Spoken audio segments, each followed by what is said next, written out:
Hello everybody and welcome back to another video.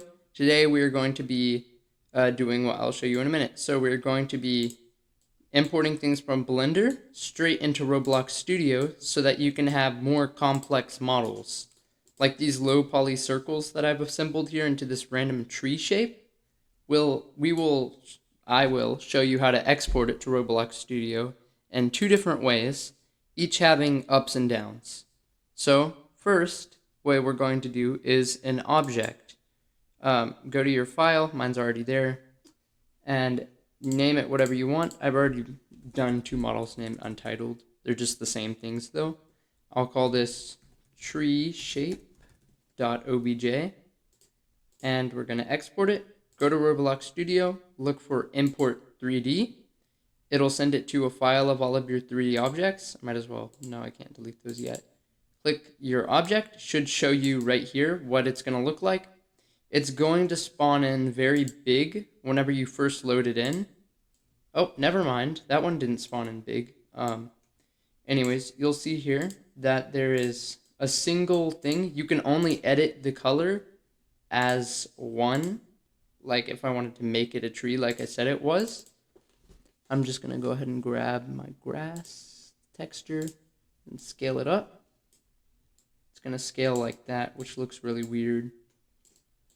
Anyways, this is my tree from Blender, and there is one problem with this. You can only edit the color as a whole. If I wanted to make one of them darker, it's just going to make it all darker.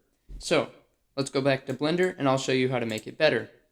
So if you have one object where it's just one color, like the frame of a building made of steel or wood or something, then you could export it as an OBJ, and that should work fine for you.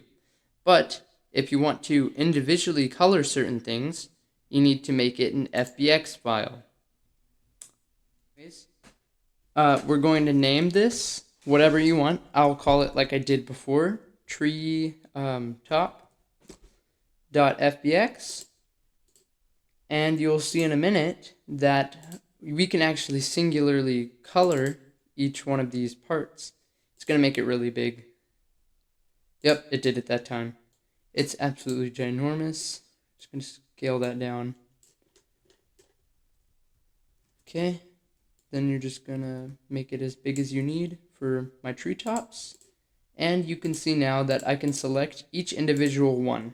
That is the difference between an OBJ and an FBX file. Give me 1 minute to just make this look good. Okay, so this is what the treetop ended up looking like compared to the other one, which was just a singular color. I think this looks a lot better. Maybe this one right there looks a little bit worse. I can just kind of blend that better. And there we go. So, I hope you were able to find this video useful. I encourage you to go figure out other things and like using Blender, how to use the modeling section on parts, because it is actually extremely useful too. There's some tools somewhere here. Yeah, right here. You can use stuff like the smoothing function. Hold up, I can't figure this out. I encourage you to go figure it out. That's the important thing. You should definitely go figure this out and then tell me later. I'm just kidding. Anyways, have a great day. I hope you enjoyed this video. Make sure to subscribe if you haven't already. We're at like 58 subscribers. I would love to get to like 75 in like a couple weeks or something, hopefully. That doesn't seem like too far of a goal, right? Anyways, thank you for watching. Share this channel with your friends. Encourage them to start coding too, because that is the best way to build a game team, actually. Being friends with the people on your game team. So yeah, see you in the next one. Have a great night or day or whatever, wherever you are.